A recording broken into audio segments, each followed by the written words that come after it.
Alors aujourd'hui, ça va être particulier. On va jaser avec quelqu'un qui a une voix modifiée qui va s'appeler Monsieur Y pour l'occasion. Vous allez comprendre que c'est un ex-agent de la GRC. Ça a l'air qu'il est encore actif à ce jour. Ah oui, Ah OK. oui? J'avais pas. On va lui dire bonjour avec la voix modifiée. Bonjour, Monsieur Y. Bonjour, Sébastien, Julie et Mario, n'est-ce pas? Bonjour à vous, monsieur. Bonjour. Monsieur Y. Là, on peut pas vous identifier. Dans le fond, Monsieur Y, racontez-nous un peu en quoi consistait votre job à la GRC, mettons. Pour faire une histoire courte, moi, je vais travailler là, pour la GRC. Puis, dans le cas dont on parle, c'est en collaboration avec le FBI. Le FBI, pour vous oui, là, c'est un peu l'équivalent Oui. de la GRC, mais aux États-Unis. Absolument. Donc, c'est le Federal Bureau of Investigation. Oui. OK? Et ça, j'ai fait ça de 1994 aller jusqu'en 1998. OK. Et puis moi, j'avais une zone qui était la mienne, là, que je couvrais. C'était surtout le lac Champlain. Là. Vous savez, là où la ligne entre le Canada et les États-Unis se perd, on va dire dans l'eau. Là. Absolument. On n'avait pas cette ligne-là. Fait que moi, c'était mon territoire là, que j'observais. Il y a beaucoup de trafic de drogue dans ce coin-là, si je ne m'abuse. Il y en a eu beaucoup, il y en a encore. Évidemment, moi, je suis plus actif à ce niveau-là maintenant, là. Mais on sait que ça continue. Le travail qu'on a fait dans le passé, ben, il est encore actif aujourd'hui, je vous dirais. Là. Et quel genre de travail, par exemple? C'était quoi, mettons, une opération? Ouais.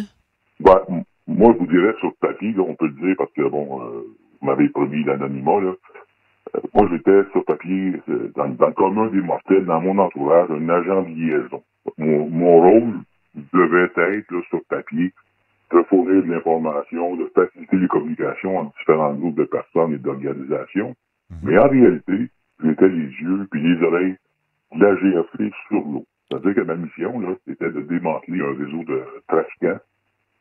Et eux autres, ben, ils profitaient de la nuit pour passer de la drogue, des armes par bateau. Ça, c'était courant. Puis, je vous dirais, là, ça existe encore, là, à propos, là.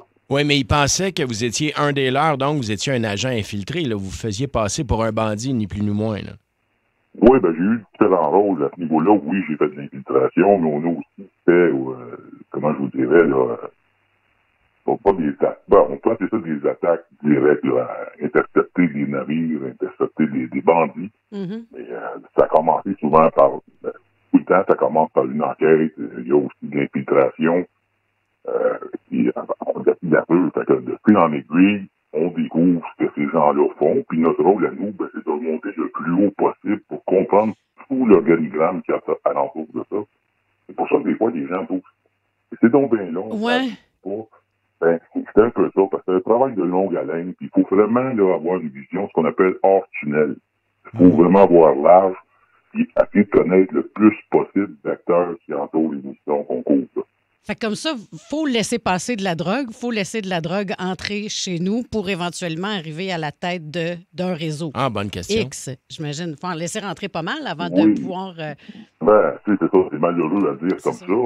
Il y a même des incidents qui vont arriver, qu'on sait, qu'on connaît, que normalement, on voudrait intervenir sur le champ, mais ça brûlerait toutes nos preuves pour des missions plus importantes, de découvrir plus d'informations.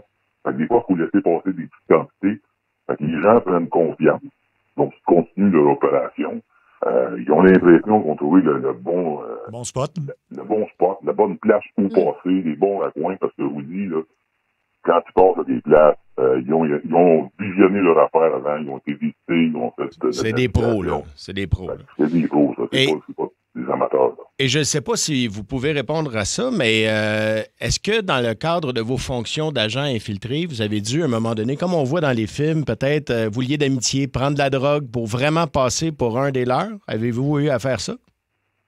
Ben, écoutez, c'était un petit peu plus touché de parler de ces choses-là, je dois vous avouer, parce qu'il y a beaucoup de choses qui se racontent, il y a des choses, vous savez, si je vous dévoile toutes les méthodes de travail, c'est un peu comme donner une leçon aux bandits. Ouais. Regardez, évitez ça parce que nous autres, on fait ça. Mais donc, c'est un peu un oui, mettons. Okay. Ben, plus ou moins, je vous dirais, parce que c'est sûr que nous, comme agents, on est aussi suivis médicalement. On ne doit pas être intoxiqué, on ne doit pas être dépendant, on doit s'assurer. Mais non, c'est sûr. C'est sûr. OK, puis mettons une grosse opération qui a eu lieu, là, mettons la plus marquante, là, mettons une grosse, soit une saisie, une arrestation, je sais pas. Ben, je peux vous en raconter une parce que justement, dernièrement, au mois de juillet cette année, c'était un triste anniversaire, là, mais ça me rappelait, il y a 30 ans, on avait occupé une opération où on surveillait le lac, puis notre équipe, elle dérivait tranquillement. On était dans le noir complet. Là. OK. C'est un soir, là, il n'y a pas de pleine lune, c'est plutôt nuageux, on est sur le lac, il fait une noirceur totale, là. Puis là, on est moteur éteint, on se laisse dériver. Puis à quelques mètres, là, parce que là, on ne voit pas bien loin en avant, là. Mhm. On entend le moteur. Là, on sait on s'approche, il y a quelque chose qui s'approche de nous autres, là. Puis on est dans l'enquête, puis on a fait tout nos devoirs avant. Vous saviez ce qu'il y avait dans l'autre bateau, mettons? On avait des gros doutes, tu sais, parce qu'on avait de l'information qu'il fallait, là, puis on était sûr qu'on allait serrer quelque chose, là. Okay. Mais là, quand on s'approche, à un moment donné, moi, la première chose, on était une équipe. Il y a un de mes coéquipiers que je vais appeler Bill pour l'occasion, là, parce que je ne veux pas révéler les noms de personne non plus. Mm-hmm. Mais là, je me suis à la flashlight, et là, on voit deux gars cagoulés, armés, mais solides, là. C'était pas des carabines à lettre, là. Mm-hmm. C'est du gros stock. Les autres, là, ils ont été surpris, fait que, il y en a un qui m'a pointé l'arme très sur moi, là. Je sais pas si vous savez, là, ce qu'on voit dans les films, c'est excitant, là. Mais quand ça arrive, là, on ne va pas avoir des vestes par balle, mais je réalise que lui aussi, il y en a. Il est cagoulé. Puis là, l'autre membre de l'équipage allume les projecteurs sur le navire, et là, le gars, les deux gars ont l'air des chevreuils, là, pris par la lumière, là. Mm-hmm. Et puis, on était avec le FBI dans cette enquête-là. Ils n'étaient pas très loin, un petit peu plus loin, mais eux autres, du côté américain, vous disaient qu'ils s'en venaient vers nous autres. Quand ils ont vu nos spots allumés, ils ont compris qu'il se passait quelque chose, fait qu'ils ont allumé eux autres aussi le spot. Et là, les gars, écoute, ils étaient en sortie, il n'y avait plus rien à faire, là. Mais c'est une fois de ma vie où j'ai eu la chienne, je peux dire, là. Puis vous avez saisi quoi à ce moment-là? Ben, encore là, c'était de la drogue, une bonne quantité de drogue. Il y avait des armes, évidemment. Et puis, bon. On parle de plusieurs centaines de kilos, si l'information qu'on a eue est bonne, ça se peut-tu? Oui, ben, t'as souvent des grosses opérations. Tu sais, j'ai jamais vraiment saisi des petites quantités, là, quand on parle de demi-livres, des choses comme ça. On parle de cocaïne, là? Oui, de la cocaïne. Ça ressemble à quoi, le trafic dans une année, mettons, dans le sens où il y a combien de passages de bateaux à peu près là, à la frontière dont vous nous parliez tantôt, là, du lac Champlain?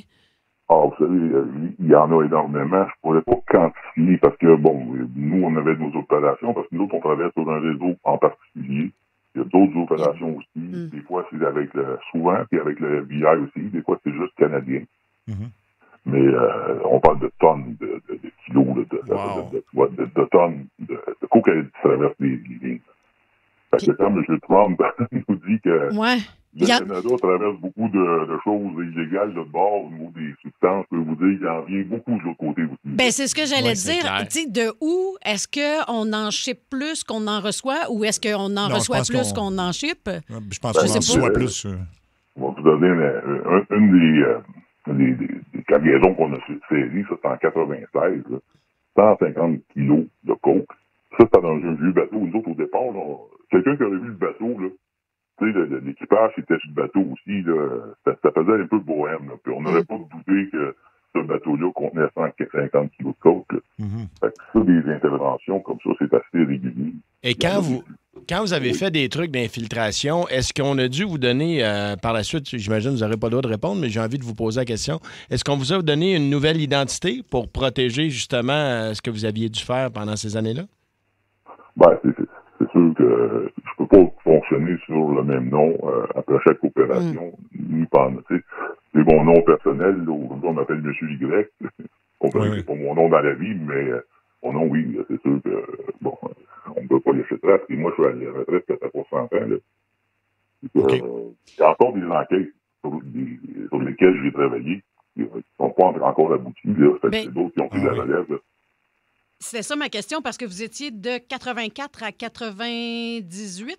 94, je pense qu'il y a dit. 94? OK, fait que pendant 10 ans, vous avez filtré combien? Combien ont abouti? Oui, vous n'avez arrêté combien? Ouais. Oh, total, oh mon Dieu. Beaucoup. C'est dur de quantifier, parce que c'était quand même une grosse opération. C'est un gros réseau. Puis l'opération... allez-y, excusez-moi. Oui, excusez-moi. Un réseau, c'est comme une araignée, même vous dites, tout une pièce dans sa plusieurs tentacules.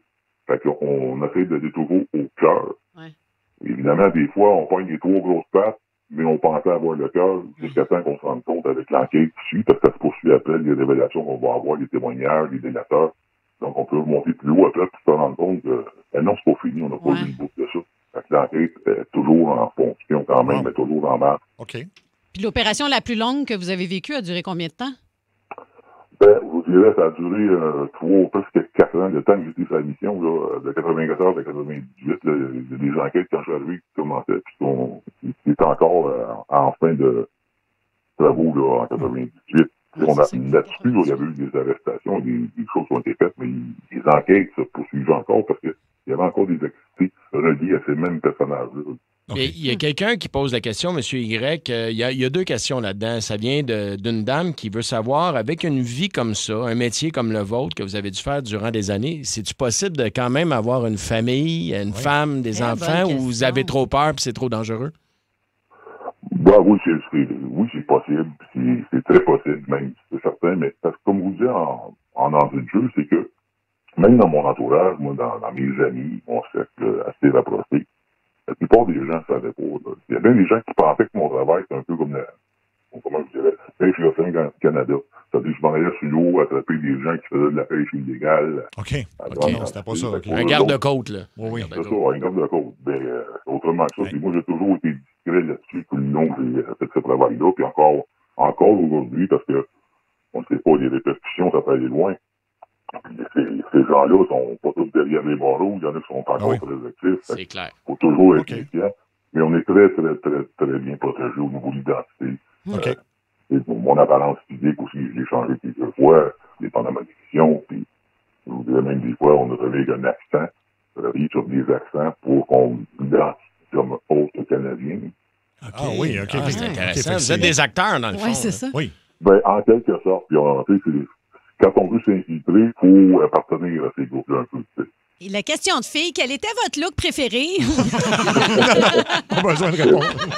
Hey, merci beaucoup, M. Y, d'avoir partagé tout ça avec nous autres. C'était vraiment intéressant. C'est vraiment intéressant. Puis, écoute, je vous en ai raconté d'autres. Là. Je ne sais pas si vous avez une minute, mais je vous en conterai une fois où j'ai vraiment eu peur. OK. Il y avait un passeur, ce qu'on appelle un passeur qui devait franchir des lignes, puis lui, il nous a vus, puis il a décidé qu'il fonçait vers nous autres avec son embarcation. Hein? Ouais, il a fait un espèce de U-turn à quelques centimètres de notre embarcation. Et là, moi, sur un coup d'adrénaline, des fois, on fait des choses qu'on réfléchit pas toujours. Oui. J'ai décidé de sauter dans son bateau, puis parce que ça m'a fait monter de l'essence dans la tête. Mais je comprends. Enfin, j'ai sauté de notre bateau à son bateau parce qu'il était tout près, ça fait quand même à une certaine vitesse. Je me suis accroché, il y avait une corde le long du bateau à l'intérieur. Je me suis accroché à cette corde-là. Ça n'a pas duré longtemps, parce que là, il me traînait, mais c'était pas tout à fait comme des films de James Bond. C'était plutôt de la série B que je suis en train de faire là. C'était drôle. Tu sais, quand je pense, je trouve ça drôle, mais je trouvais pas ça drôle. Heureusement, l'équipe était avec moi, j'ai pu intervenir, parce que je pense que j'étais sur le bord de Calais et d'enraîner, parce qu'il m'aurait eu à l'usure. Ah oui, je comprends. Une mauvaise décision. Traîner derrière un bateau. Ben, merci infiniment, M. Y. On va garder votre numéro de téléphone, parce que si on a des questions, on va vous rappeler certainement. Puis merci beaucoup de nous avoir parlé. C'était un plaisir. Puis, bonne fin de journée à vous tous. Merci et bravo pour votre service, votre carrière. Bravo. Ça prend des couilles en tabarnouche pour faire ça. Là.